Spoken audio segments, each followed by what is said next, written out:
వస్తుంది. నమస్కారం అండి. పత్రిక గారికి నమస్కారం సార్. నమస్కారం బాగున్నారా? బాగున్నాం సార్.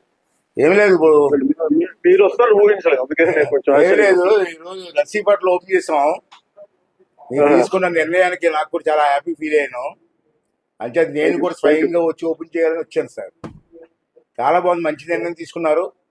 ఎందుకంటే ఏదైనా అవసరమైతే జిల్లా పరిస్థితికి వెళ్ళి కార్యక్రమం తీసుకునే పరిస్థితి ఉంది. ఇది ఈరోజు అక్కడికి వెళ్లకుండా సుమారు 77 ప్రాంతాలు ఏర్పాటు చేసి ప్రజలకి వాళ్ళ సమస్యలు చెప్పుకోవడానికి, పరిష్కారం చేయడానికి మంచి అవకాశం ఇచ్చారు సార్.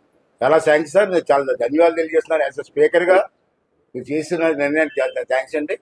అలాగే అధికారులకు కూడా ప్రమోషన్స్ ఎప్పటి నుంచో పంచాయతీరాజ్లో బీడీఓస్ ఉన్నప్పుడు, సమితులు ఉన్నప్పుడు ప్రమోషన్లు వచ్చాయి సార్. అప్పటి నుంచి ప్రమోషన్లే లేవు. మళ్ళీ మీ దయ వల్ల, మీ చొరవ వల్ల ప్రమోషన్లు వచ్చాయి. అధికారులు అంతా చాలా హ్యాపీగా ఉన్నారు sir. One more issue sir.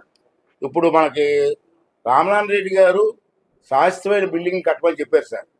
చాలా బాగుంటుంది సార్. ఒకటే మోడల్ కడితే బాగుంటుంది. అయితే ఇప్పుడు ఆర్థిక పరిస్థితులు ఇబ్బంది కాదు కాబట్టి మినిస్టర్ గారిని తిరుపతి దేవస్థానం కొంచెం అప్పు ఇమ్మనండి సార్. అప్పు ఇమ్మనండి సార్. ఒకేసారి మనం బిల్డింగ్ కట్టాలి. రెండోసారి one more last issue sir. NREGA ద్వారా ఎక్కువగా పంట కాలువలకి లైనింగ్, సిమెంట్ లైనింగ్ వేసే అవకాశం కల్పిస్తే లాస్ట్ టైం కల్పించాం మనం. బ్రహ్మాండంగా జరిగింది.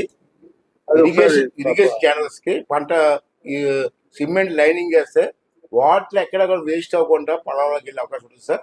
అది ఒకసారి ఆలోచించేయమని చెప్పి తమ రిక్వెస్ట్ చేస్తూ, మరి మంచి కార్యక్రమం చేసినందుకు మరి మనస్ఫూర్తిగా నా తరఫున, మా నియోజకవర్గ ప్రజల తరఫున, అందరి తరఫున, జిల్లా తరఫున ధన్యవాదాలు తెలియజేస్తూ సెలవు తీసుకున్నాను సార్. నరేగా డైరెక్టర్ గారు కూడా ఇక్కడ ఉన్నారు సార్. నోట్ చేశాను సార్. అది మీరు చెప్పింది లాస్ట్ ఇది. Will look into sir. Will possible almost explore చేయమని చెప్పారు సార్ ఆల్రెడీ. ఓకే అండి. Will take it far. Thank you.